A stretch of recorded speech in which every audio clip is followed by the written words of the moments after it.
cheers to another episode of the Weinnotes Podcast. I'm your guide, AJ Weinzettel, on this journey of stories showcasing the people behind the wonderful world of wine, where we dive into conversations ranging from terroir, viticulture, to favorite music, superpowers, and more. Please enjoy this episode of the Weinnotes Podcast. Thomas, thank you so much for taking the time to be on the podcast today. I really appreciate it. Thank you so much, Jay. It's cool to be here. Thank you. Yeah, it was a pleasure to run into you at the Oregon Chardonnay celebration a couple days ago. And I was, like we were just talking before we started recording, I was planning to come to you, but you have a lot of construction going on. Yeah, so we have a few things happening at Lingua Franca. We have we're remodeling the office. Part of a new parent company, like the employee experience, super important. And then we're also building a little tasting area that's going to be opening in a few months. So excited. Yeah. Some things that we're rebuilding our tasting room things. And then we have a little place for people to taste. Is going to be awesome. So probably opening beginning of May, I would say. Ooh, yeah. That'll be fun. So yeah, it's going to be super great. Like, we didn't have that basically like when we started Lingua Franca. Right. So we were just doing it via, in the winery and like case good storage, and it was working until then. And then I think like we just need to grow up a little bit and bring people in, and it's going to be awesome. Yeah, no, I will definitely have to put that on my list to come out and visit. So we'll put a little party together and let you know. All right, that would be great. Yep. Well, can I pour us a little bit of a blind wine? Is it Pinot Noir, right? I kind of gave that away a little bit beforehand.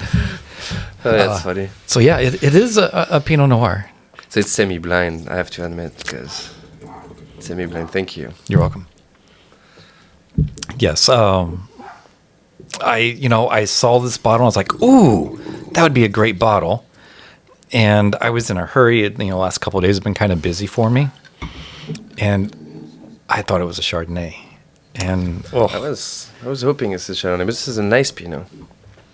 Yeah, well, I mean, it should have a connection for you at some point. Okay. Okay. We'll see what happens. Yes, please. Okay. I have to go back to like January of 2020. Mm-hmm. The first time I met you was at Jason's house for Champagne Night. It's true. That was January 2020. Yeah. Right. That was a crazy night. So many bottles of champagne, but like I think everybody ended up really enjoying the bottle that you brought. Wow. Yeah. What did I bring? Oh, it was Chardonnay. That sounds about right. Yeah. Au Savre. Yeah. It was a fun night. I was super intrigued and also like amazed about the ability for Oregonian to find like champagne, right. gourd champagne here. For a long time, I realized that it was probably one of the best places to get gourd champagne, probably in the U.S. Because some importers back in the day just like basically like bet on those against the big houses. So it's people in Oregon are very fortunate, and then a few people have basically developed some amazing place to drink champagne, right, over the course of the years. So, it's always been super funny. Whenever we were inviting Larry Stone friend, and like sommeliers, master sommeliers, like they all wanted to go to Pix Bar Vivant, right, to just drink champagne because it was a crazy list, right? So, but yeah, no, we're fortunate here with champagne. Yeah. Very. I know sparkling, I guess. Yeah. Yeah. Sparkling. Not for me yet, or not for me, maybe never, but I'm impressed with the development. Yeah. Well, I'm impressed too. I mean, you came out with forced carb. When. Yeah. No, we did. It was kind of a pétillant naturel. It was a bit of. We tried a bit of everything. No, we aged this one in bottle, and then we disgorged, and then we just basically fill it up. It was not a pet nat, not a fully méthode traditionnelle. It was just in between. It was really fun. We did it once because we have this project every year where we basically connect with my team, with an intern, and try to do something that's challenging us a little bit under the name of L'Atelier. So every year we do different grapes. For example, like right now we're basically putting together Sauvignon Blanc. Oh. And we have Gamay in barrels right now for vintage 23. Wow. This year, TBD. But usually we do one white, one red, one white, one red, one white. And what we realized is very intense. The labor of the sparkling was very intense. It is. Yeah. So, I mean, I learned a lot. We learned a lot, I think, with the team, but yeah. Right. Well, hopefully maybe one day Lingua Franca will come out with the sparkling. Yeah, maybe one day, yeah. Yeah. We have a lot of Chardonnay, so, I mean, or we can make Pinot, but yeah, maybe one day. I don't know if it's something I appreciate all the... Yeah, it's an interesting concept for me. You never say never, right? But for Larry Stone, it was always interesting because we discussed about it several times, and he was like, why would we compete with the best brand in the world, which is champagne? Right. But then over the last 10 years, so many great people and like Oregon and the Willamette Valley is building an identity towards sparkling wine. Mm-hmm. That is quite interesting to follow as a winemaker. And then I'm just curious to see how it's basically like received by people, for sure. Yeah. So, who knows? Maybe one day. Maybe one day. Maybe one day. Well, I'll start the rumor mill now, so that way in 15 years it'll come true. Yes. Totally. Growing up, I mean, you were around wine at such a young age. Mm-hmm. Was it just because wine was around you all the time, or was there like a mentor or somebody in your family that kind of like leaned you toward that direction? Yeah. I think it's a little bit of both. I think my family in general was very much like not big party, but it was my dad is from Burgundy, and so we were going there quite often. Right. Since my young age, probably like twice a month we spend the weekend there, and then it's very normal. And Sunday lunch, sit down and you just drink wine, drink quite a bit of wine, Right. and so but just with meal, and it's been always I've been like kind of. It was for something for me that was always like, okay, this is what life is. Right. There's a connection to wine, and then after that, where's the wine coming from? And then you're like, well, this is a friend of my granddad, blah blah blah. And then I happen to have a cousin of my dad who is actually very well connected in a village called Océ-du-Rès. So Océ-du-Rès is south of Meursault, and this is very close to. This is where Domaine Leroy is basically based, like one of the top domain in Burgundy, and then he's friend to very high-end producers, and so this person was a key into our family to basically like very like kind of jovial and like love wine and connected to winemakers. And then my uncle, who's now is in the U.S., lives in New York for like probably 30 years, is been also instrumental in this because he always loved it. He had like. He had developed. I had a great cellars, and it's not just about like the taste of it and the sharing of it. It's also like the learning about it and interest into it, right? Because my parents love wine and they're interested for sure. But I think having people that just wants to go to visit the producer and take me and things like this, it was very interesting. So. I had a change of career because I studied medical. I was in medical school for 3 years, and then I just decided.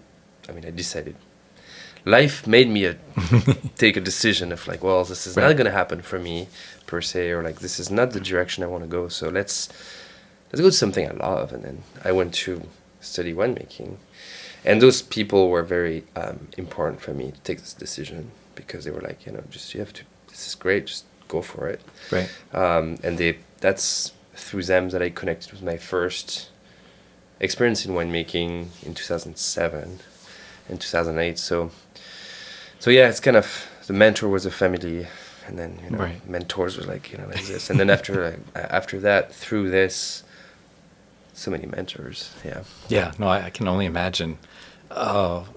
just your love of wine and your appreciation for it, and just how down to earth you are. It's been amazing to watch over the years.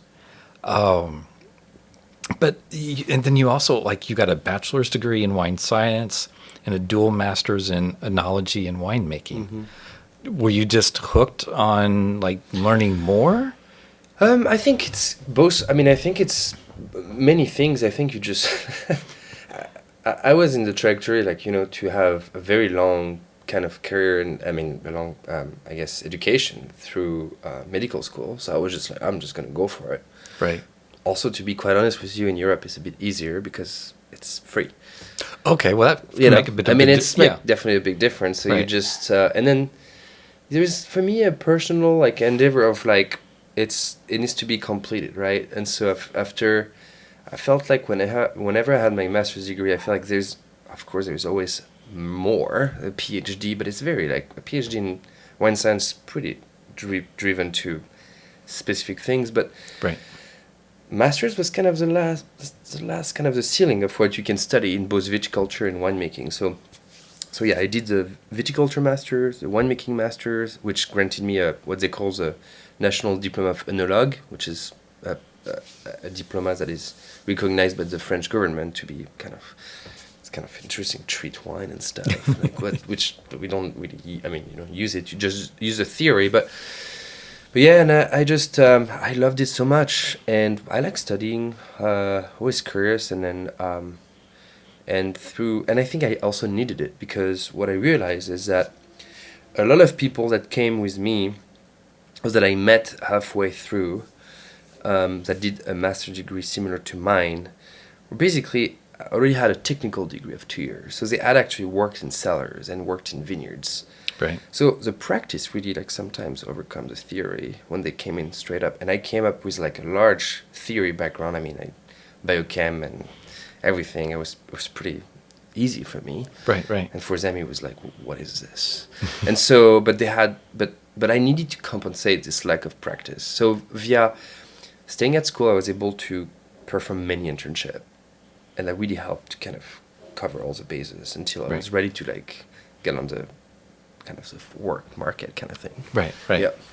And so then how did you end up getting into DRC? How did I help get into DRC? So I worked at Domaine du Jacques first, and I wanted to work in the vineyard. And so I sent 20 resumes and letters. Right. Not emails. Still, I'm not that old, but I was like, I know. I did it, and it was kind of cool. And I received some answers, and then Domaine du Jacques met with me, and they were like, yeah, we would like to have you at the Domaine to work in the vineyard. And I said, well, now I would like to do harvest too. And they're like, well, we don't have a room for harvest, unfortunately, but we have a domain in south of France. If you want to go. And I'm like, I'm curious. Yeah, why not? Right. So I did a season at Domaine du Jacques in Moret-Saint-Denis in their vineyard, and I learned how to, like, do a lot of, like, work. I mean, manual labor in the vineyards, help spray and all this good stuff, and did a little bit of wine making with them, just like in the cellar. And then after that, I drove down to south of France, not far away from Bandol, kind of a bit inland, and in a domain called Domaine Trienne, very beautiful wine. And they make, like, mostly, like, actually, like, Viognier, Rosé, Cab, and I was more in the cellar at this time. What I didn't realize at the time, is the two main investors of this domain is the owner of Romanée-Conti, DRC, right, du Jacques family, and another banker that unfortunately from Paris that unfortunately passed away. It's managed by the du Jacques family, but it's basically owned by those other two guys, and so. And then I was like, wow, so the connection was made there. So I went up to taste some wine with their consultant, and the consultant of DRC was, like, talking to me, and I said, listen, like, I would love to, like, do my last internship. And he said, well, guess what? There is an interesting study that I'm trying to conduct. And I'm like, okay, so, like, I'm in. Right. And and I just basically like a year and a half before, I just kind of was set to go there. And it's interesting because at first I didn't know. Can I say that? I think I don't know if they're very well appreciated in the region, in Burgundy. Right. It's just kind of a bit of a secret place, and a lot of people, I don't know if it's fear or... So I was kind of in this boat. I'm like, this is going to be amazing for me. A great line on my resume. And I was like, but not much else. I never had it. I knew one person that was there. Right. But then when I went there after that, and it was the best human experience. And I understood greatness in winemaking. Right.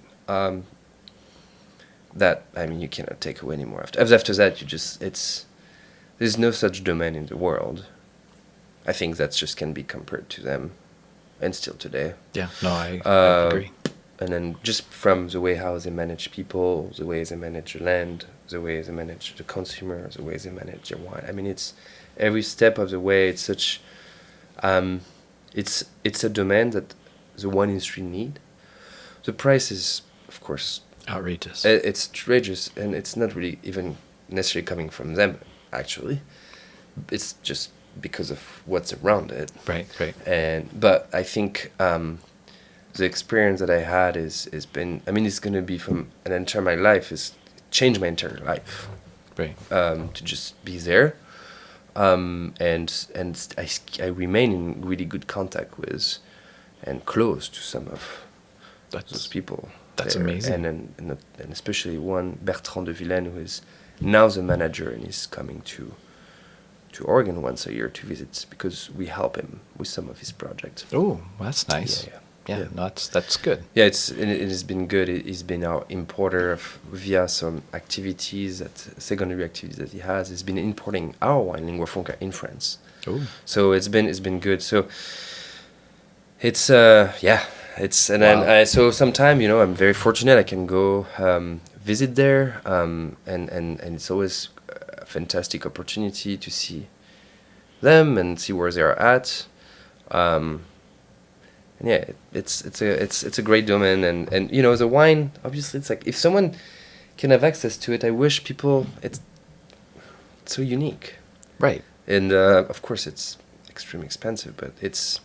For wine lover and wine connoisseur, sometimes if it's just kind of a goal, I'm just encourage people to try to get there. Oh yeah, no, I would too. I would. It's because it's Yeah. Do you have a bottle or two? Yeah, I have a few at home, Okay. and it's like, of course, it's something that's been also a great opportunity to be able to have some access of it, but it's just for us, the family and stuff. Of course, yeah.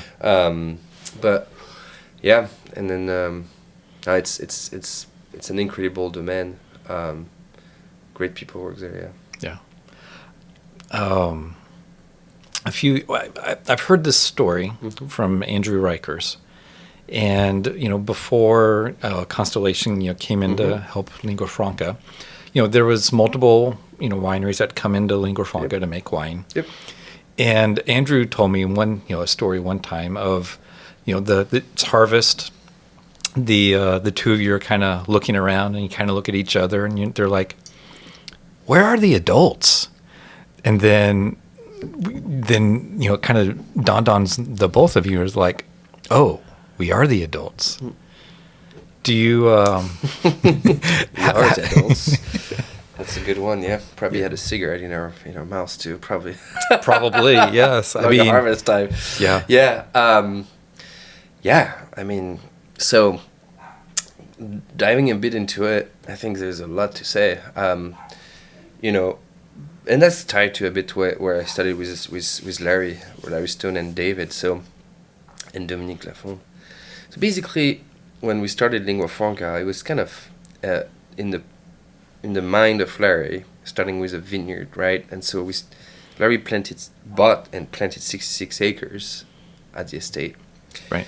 Then I met them I met Larry in 2014 at IPNC. Then I was ready to take more responsibilities and to basically like a bigger role.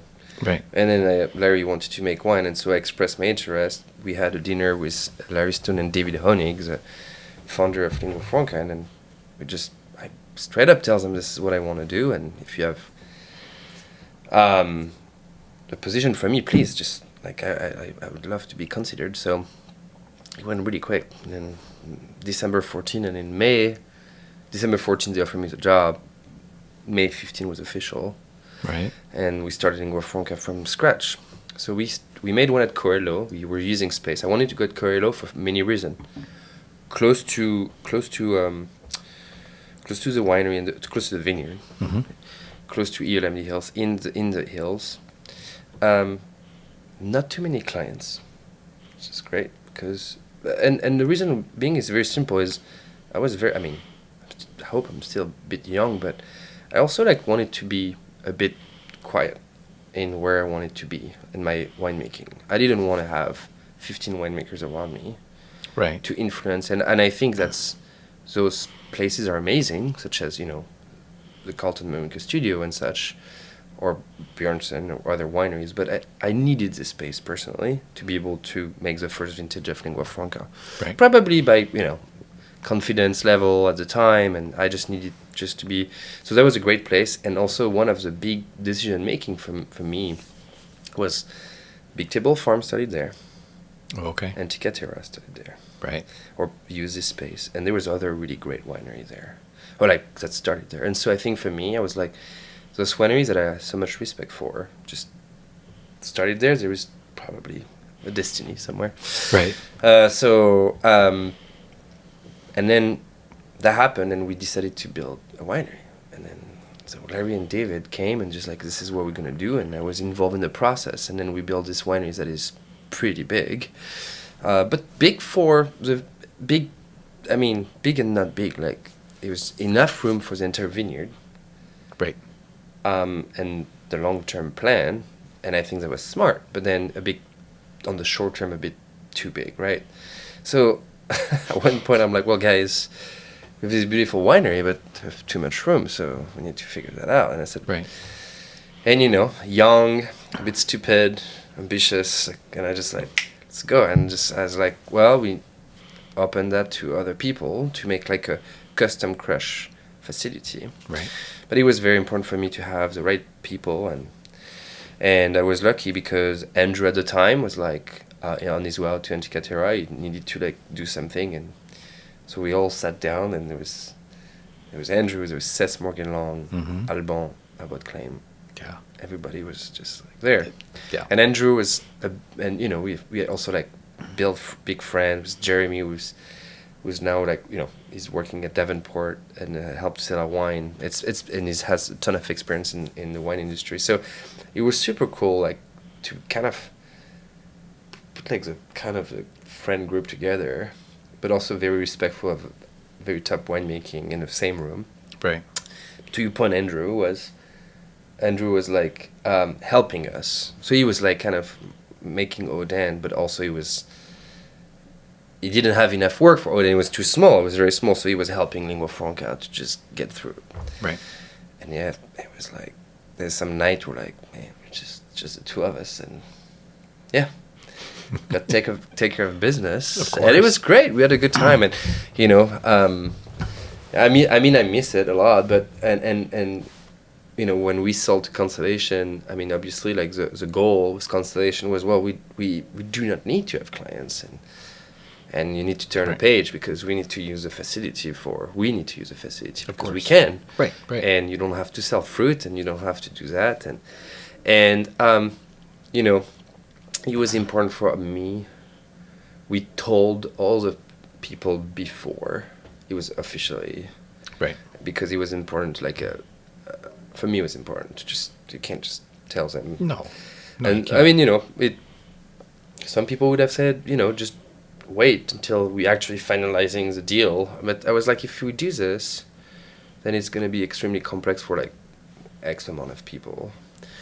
And And I think that gives them enough time to figure it out, like what to do. And now everybody seems extremely good and happy. So to me, it felt so good because even if the transition was complex, just emotionally, like you just break a link, I'm still very friendly with everyone, which is important. And secondly, I think that the feeling of where they are today, I feel like we just, we may have helped them too.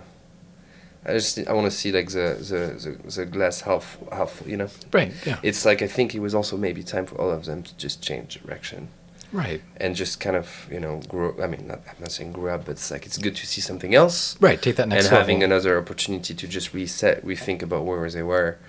And everybody left, and there was no issue, and all the wine we put together was just basically like in a really great shape, and so I think, and it's not just me, it's all the team that I work with at Lingua Franca. So yeah, and we facilitate to introduce some of the brand we're helping more on the consulting level to go with other winemakers, such as Anna Metzinger and Win. It's Peterson Idris. So yeah, no, that is cool. It was an interesting time. I'm not gonna lie, but at one point you just gotta do what you have to do, and it was the destiny of Lingua Franca, chapter 2. Exactly. And it's a chapter 2 of Seth Morgan Long. Yeah, exactly. Chapter 2 of Aude Ant and everybody else. Look at that, they're just all like shine and make great wine. Yeah, exactly. Speaking of Seth Morgan Long, he is confirmed to come on the podcast in a couple weeks. I'm going to give you a few questions for you. Okay, well, I was going to ask if you got a story. Yeah. Okay. No, that would be great. Off time. I'll give you a couple of stories. Okay. Yeah, I appreciate that. Absolutely. Yeah. Yeah. No, it's always fun to bring up those stories. So there's 2 brothers at King's North, Mac and Sid. Mm-hmm. Sid, told me that he, would help there at Lingua Franca at Harvest. He did. Yep. Kind of look over at Andrew, and Andrew would look back at him. It's like, yeah, it's beer time. So I just love those stories. Yeah, we have to. It's Harvest is hard, and then it's the community in Oregon is important. Something we need to preserve, and it's where's the next generation? I think for me, it's what I do have a feeling I really feel that this is part of what we have to do. I agree. It's just we're this generation, and this region is amazing. Yeah. Talking about Chardonnay a teeny bit. Mm-hmm. So I came across a few years ago. Well, first I came upon Lingua Franca's Bunker Hill Chardonnay. Mm-hmm. Beautiful, exquisite Chardonnay. And then I'd say maybe a couple years later, I was at Lundin Wines. Mm-hmm. And he pulled out a 2012 Blanc de Blanc from Bunker Hill, mm-hmm. which was also phenomenal. Mm-hmm. What is so special about that vineyard? It's kind of a vineyard that was like I don't think he was very much, he was looked after in terms of vineyard practices. I think he was in really great shape. But I think in South Salem, there's not a lot of wineries there. There's a Willamette vineyard that has a big footprint. Mm-hmm. It's a gorgeous vineyard. But if you look at the actual terroir, or the soil aspect, elevation, it's very, very close to what we have in Willamette Hills. Mm-hmm. But it's less being kind of considered such as at the quality level, which it is completely. South Salem is. Right. South Salem is. And I'm going to a place where it's when everybody goes to Willamette Hills from years, 40 years, 50 years, Seven Springs, and everybody's when the wine is starting to be made by Ponzi and Adelsheim back in the day, and then it's on the market, Seven Springs become famous. Right. In South Salem, unfortunately, there was no such a thing yet about, or still not today, to have this kind of push up. But that's fine. That's okay, because I think it's in the work. I think this place has so much potential. Some of those vineyard there, lands are absolutely amazing. Yeah. So I think what's make it special, I mean, it's like, you know, we're like facing west, southwest. It's a vineyard also on top of this that's been really well taken care by other folks over the years. And it's planted like in 95. So that's not a young vineyard. That's Oregon old as well. And then it's like, and you know, with Constellation, we decided to preserve the 5 acres. Mm-hmm. That was planted 35 years ago, and kind of treat them more as kind of an older kind of one region. When we don't tear it down and then replant, Mm-hmm. we just basically keep the old vine, and every year we replace. Right. So we really like, so basically like 80% of the vineyard is constantly like basically like giving from the old side. It's Right. a gorgeous vineyard. And then we're like just looking over like the meanders of the Willamette River literally, and so you can see like it's pretty beautiful. So there is for sure an impact from the river because it's there. And then you're like in very shallow red soil, Nikaya, Right. like at its prime. So it's like, well, you know, it's all of this combination. It's the people that planted it, because I think this is, you know, this is what we need also like to think about today. It's like you can put the best vines, you can put the best soil, you can put the best exposure, but the people is important. Right. It's always the people at one point, you know. It is. Terroir, it's people talk a lot about the ground, the rocks, the temperature, elevation, but at the end of the day, we decide to put those vines in a row, Right. and what to put in it. So it's an interesting place. So I really think that this area is developing really well, and for that matter, and I'm gonna give you a little bit of a hint to like talk to Seth about. But we actually found, I mean, Brandon, my colleague vineyard manager, found a vineyard that is just a step up Bunker Hill in terms of just like on elevation, and Right. it's in South Salem. It's sitting at 1,000 feet elevation, and there is a family farm that planted 60 acres of Chardonnay, just one block. Holy And cow. we get actually a lot of it Right. in the development of our program, and I think this is like a very young vineyard, but it's very promising. Oh. Very excited about that. Okay. Yep. It's called Blue Aaron. Okay. And it's basically the same name of their farms. They have like hazelnuts and blueberries, and I think it's an interesting place.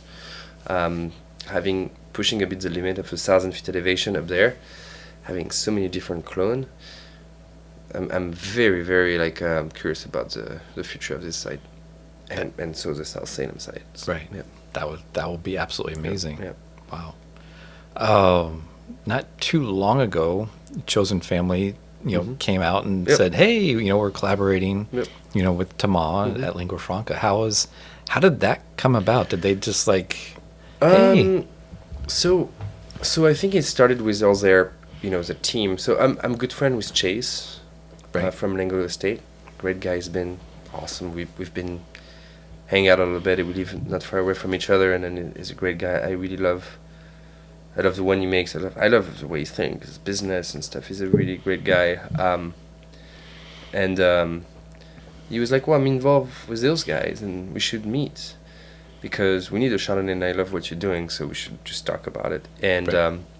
it was good because it took a bit of a time to like kind of understand what they wanted and how they did it, and etc. And I think that, I think he is great. I mean, it's an amazing learning curve because, I wanted to, and then we met, Jake, and then we met Channing, and then, Kevin Love and the partner, and it was fun because, I love basketball, and then Channing lives close by, became good friends. So it's kind of an interesting thing, and Ticket's part of it's just fantastic. She was me on the board of APNC.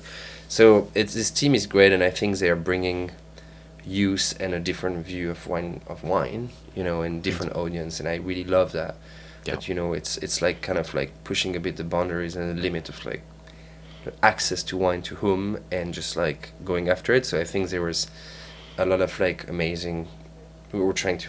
It's a good way for us to like partner with those people, and the collaborative work. It's something that is a bit new in the consumer thing, and so we really they didn't do much of them, and I think that was a good fit for us. And then they needed an excellent Chardonnay, so it was good. And I mean, they got some of the estate, some of the best. So yeah. No, it's a great project, great people, and I really I can't wait to see how their future develop, because this is what the new Willamette Valley community is and should be, I think. Yeah, no, I completely agree.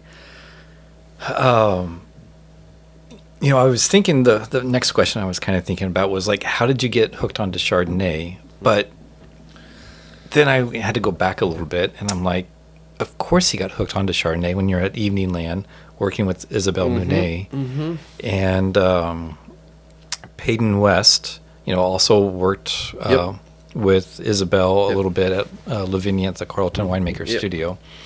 And, he became mesmerized with the process as well. And he's like, Chardonnay is like it's a marathon grape. Yeah, it's marathon.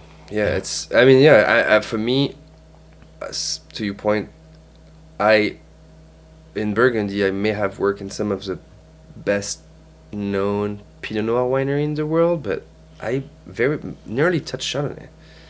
I just, as an intern, I don't say like they just obviously put it on the side, but it's just like, Romanée Conti makes 5 barrels of Chardonnay, 6 when I was there, and then way more Pinot. Right. So you understand the process, but you just don't fully involve in it because there was no need.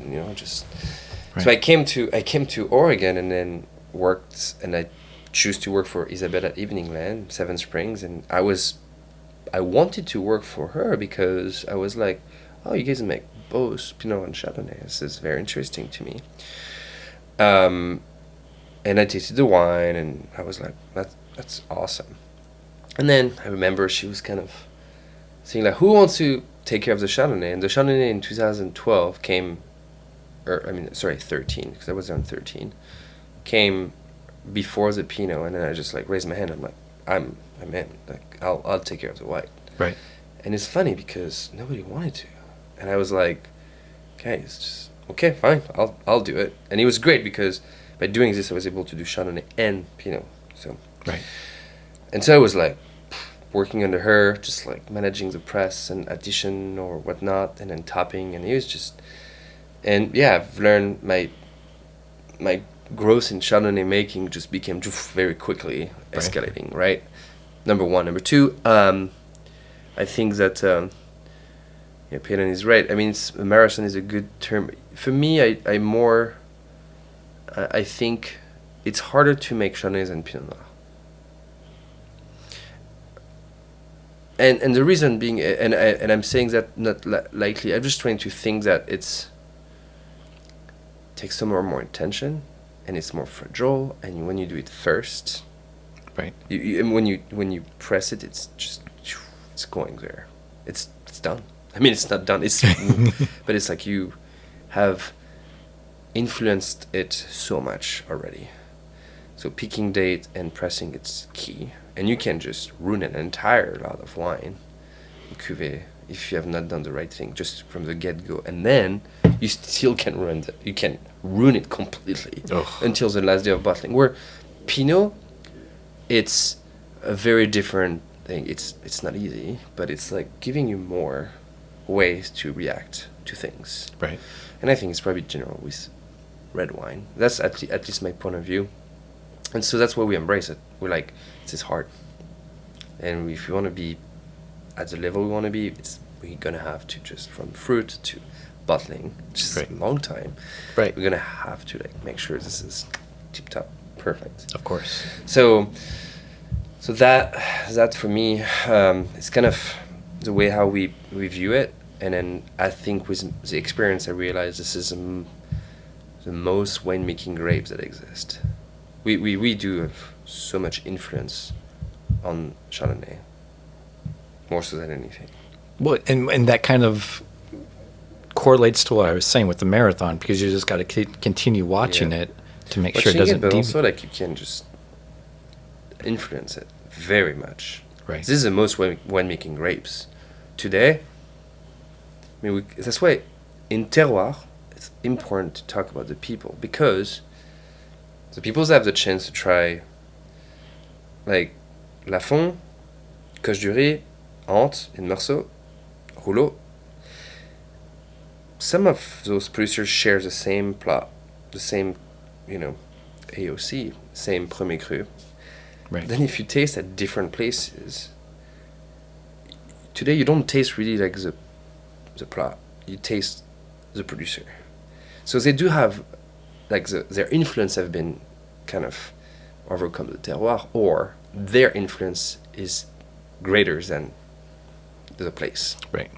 Because Ante has a style, Coche du Riz has a style, and I see it coming now here, and it's great. It's amazing. You taste Walter Scott; it makes amazing wine. It's Canon Erica's wine.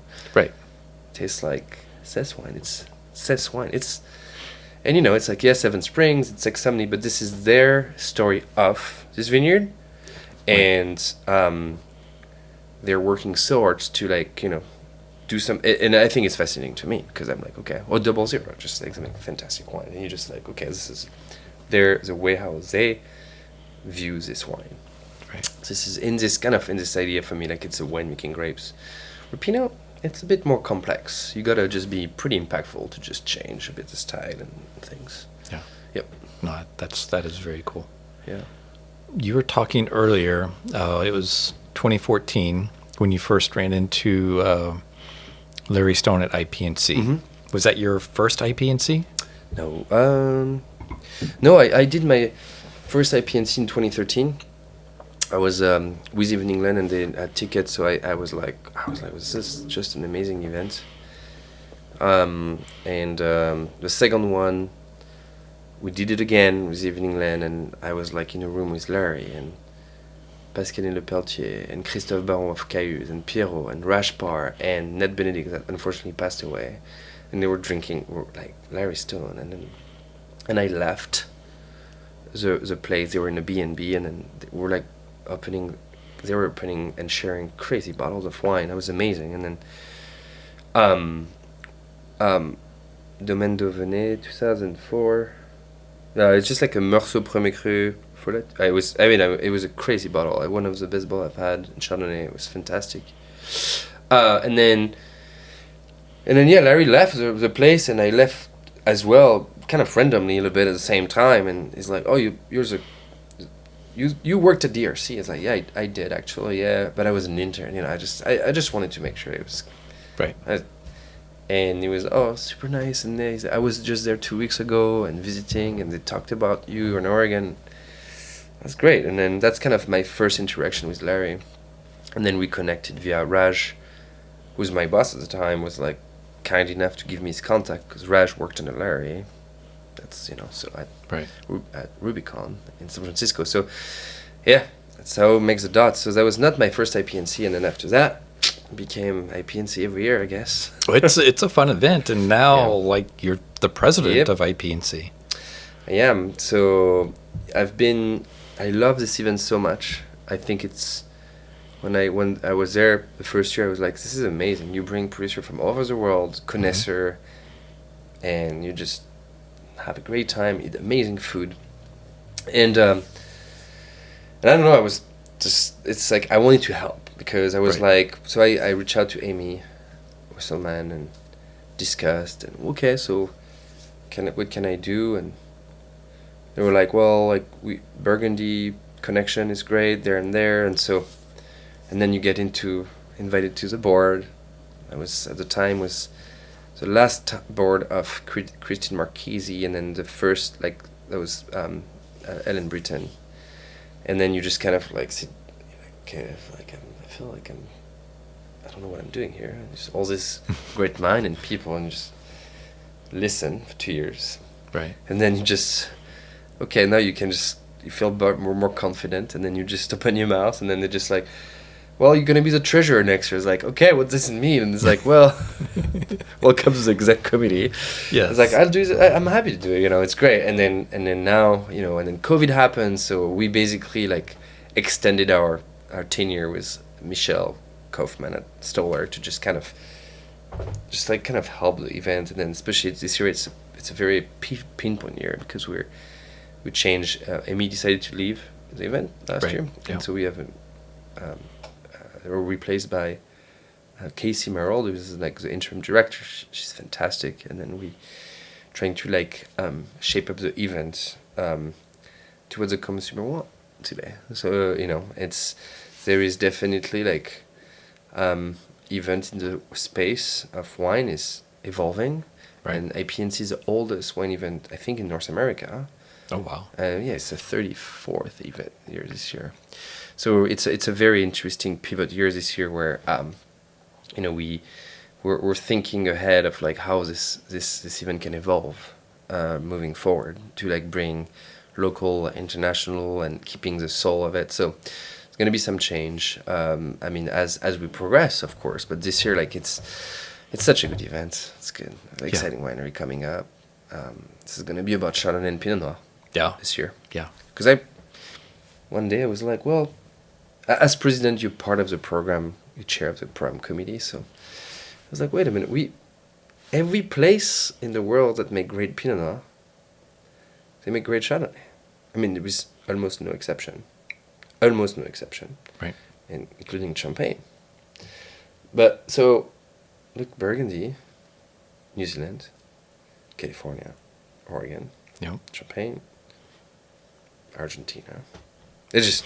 Right, it just goes on. Everywhere. Right. And so, that was kind of for us, like Oregon being Chardonnay growing, people like growing and need to be more recognized, such as like a very important, the region has been promoting Oregon Pinot Noir, Willamette Valley Pinot Noir, but Chardonnay is coming. It's so, definitely and coming. we need to like kind of make an effort to do that. And so, and it's coming in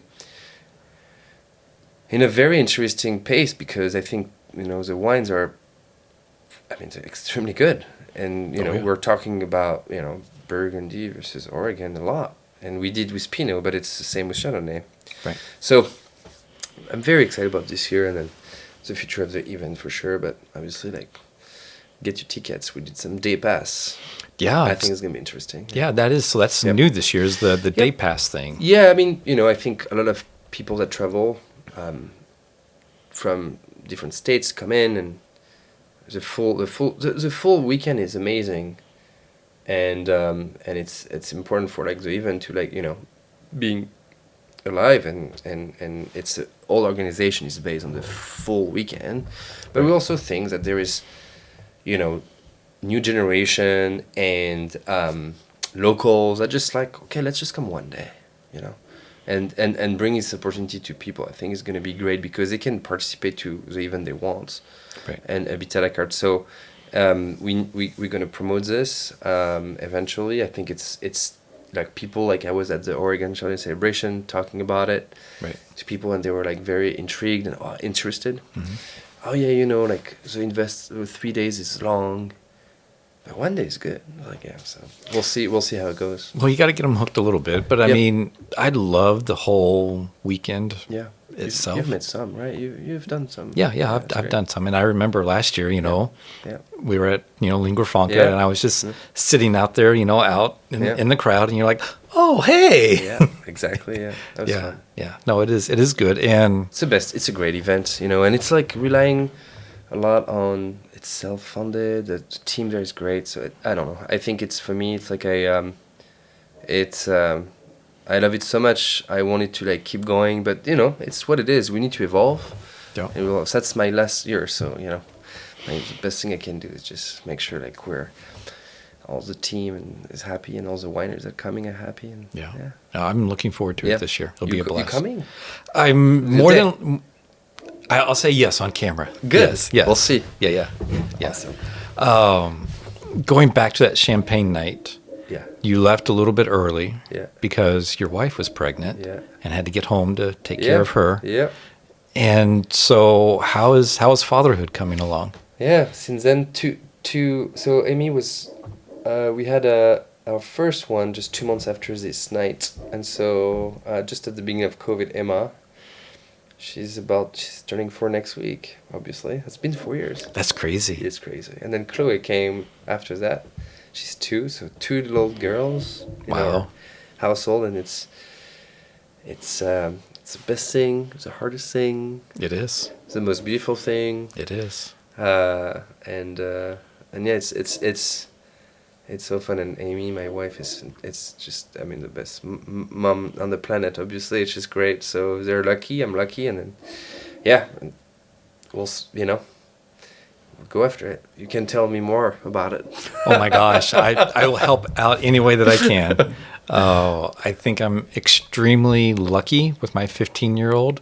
I mean, we talk, which is amazing.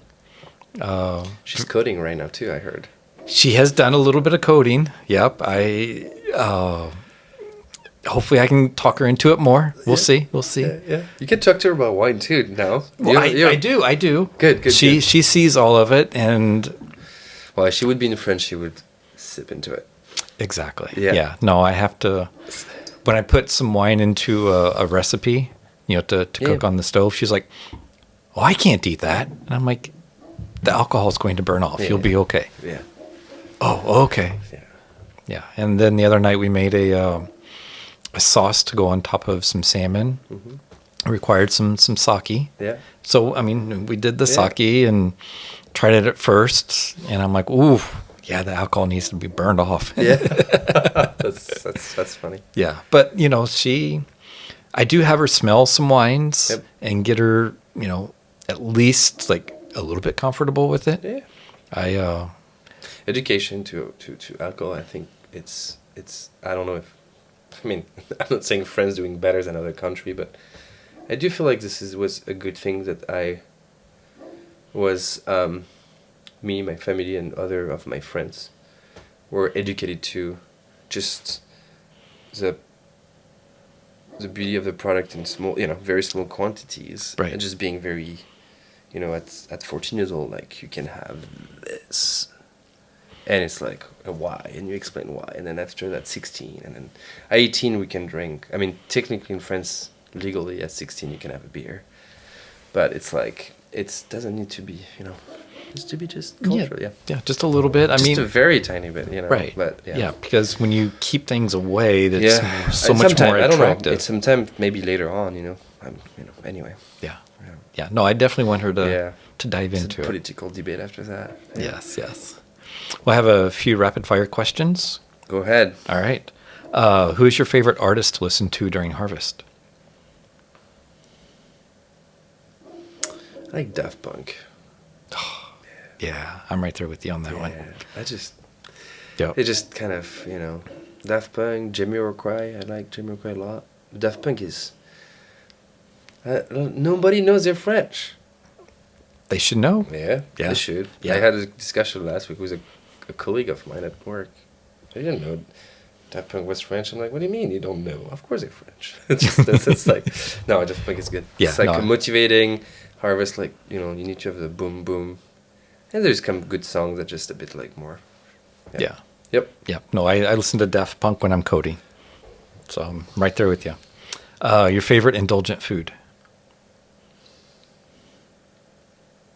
Chocolate. Okay. Yeah, Yeah. Yeah. I just love it. It's not a bad thing. No, I mean, it depends. It depends the quantity, but no, I just love chocolate. Yeah. If you could choose a superpower, what would it be? Oh, to be different places at the same time. Ooh. Oh, yeah. That would be great. Yep. You get so much done. I don't know if you get so much done, but I would like it sometimes. Yeah. Your harvest notes, are they digital or handwritten? Or they could be in your head and you just memorize them. It's a 3 kind of deal for me. There's some time I cleaned up my Apple Notes, and I have I reorganized them, and it was kind of awesome. Just so definitely digitalized. Right. A lot of things in there, but I'm starting to realize it's I need to put things down, and I always find my little notebook somewhere. Of course. It's really like the three of them actually. Yeah, Right. Yeah, but I think I'm getting into a place where I'm preferring one of the other. It's like you can, thanks to Apple, like usually like you don't lose those notes. Exactly. Yep. Yeah. That's always a good Yep, thing. Yep. Yep. Last book you read, it could be on Audible. It could also be like a podcast or something of that nature. I listen to a lot of like I listen to a bunch of Simon Sinek book about development and stuff. Right. I don't have the title in my mind, but it was really good. I listened to maybe a few of them. I drive an hour each way, so a lot of podcasts. Yeah, I can a lot imagine. of like a few books, yeah. But I'm very much towards like kind of like developmental personal book, like kind of leadership, Oh, yeah. business. Just like my today, like I have a team of like at Lingua Franca of like technically like 20 people almost, from vineyards to a, and it's most rewarding and difficult job, like the leadership. Of course. So I'm trying to learn a lot about this via kind of other people's experiences. It's been great. Yeah, no, those are always Yeah. fun. That is cool. Well, shall I reveal what the blind wine is? It's like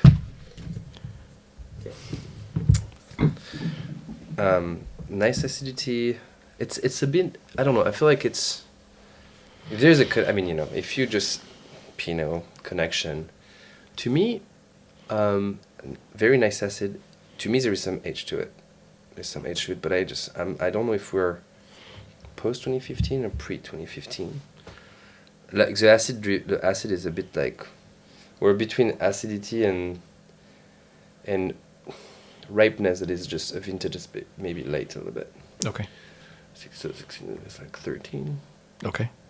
but it's a bit younger than 13. If it's a 13, it's carried along a little way. If it's a 16, it would not surprise me. Okay. What is it? Well, None of this. so it's a 2010 Evening Land. Wow. From Burgundy. Yeah. Cheers. That's great. Yeah. Cheers to that. Cheers. Thanks for putting this. Of course. Thank Chambol Musigny, 2010. Probably made by Ian Birch. Probably. you. Oh, okay. If I'm not sure, maybe he was already there, because Ian helped to make Evening Land Burgundy back in the day. I'm not sure if he was already there. If he was, that's gonna be a good person to have here too. That would be a good one. Yep. Yeah. Yep. All right. Cool. Well, do you have any questions for Mary or anything before we close out? I have one question for you. How did you get into it? Get into wine? Yes. Yeah. You said your last name that I learned means that in German. Right. Well, I had a feeling that W-E-I-N in German, Right. But just, Yeah. but I'm just curious. You're a passionate person. We see you a lot of even great support of the region, Yeah. of the wineries, and it's been amazing to see all this group of people Right. you are, and Yep. so I was just curious. So, it started off when I moved to Oregon in 2001. Mm-hmm. Wine is just a thing. Mhm. I mean, you go to people's houses, there's wine. So you just, start getting introduced a little bit here and there. And, as with anything with wine, the rabbit hole just gets deeper and deeper and deeper and deeper. So When that's, you get hooked to it, you get hooked into Yeah. it. And then 4.5 years ago, I started the newsletter. Yep. And I just, all the people, like you said, it is the people that are intricate into the world of wine. And, when I just put those two together, I was just like, I want to be able to tell all these stories as much as I can. That's awesome. Yeah. Well, thank you. Yeah, no, thank you. I appreciate Thanks for your having time. me. Yeah. Sorry, we're not at my home, but we're in your home. So thank you. Yeah, no, Yeah. this worked out great. I'm Great. glad that we were Yeah. able to make this happen. Thank you. Yeah, thank you. Cheers to that. Cheers. Yeah. This is fun. This is good. Thank you for joining me on this flavorful voyage through the world of wine on the Weinnotes Podcast. I've been your host and guide, AJ Weinzettel, and it's been an absolute pleasure sharing these captivating stories with you.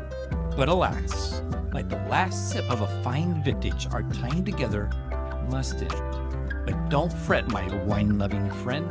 The cellar doors of the Weinnotes Podcast will always remain open, waiting for you to return and explore new conversations, stories, and musings from the captivating people behind the magical world of wine. Before you go, hit that subscribe button on YouTube, Apple Podcasts, and Spotify, and don't forget to leave a sparkling 5-star review to help spread the word. Until our glasses clink again, remember to savor life's moments and let the spirit of wine and camaraderie linger on your palate. Cheers, and as always, may your wine glass be full, your heart be light, and your journey be delight.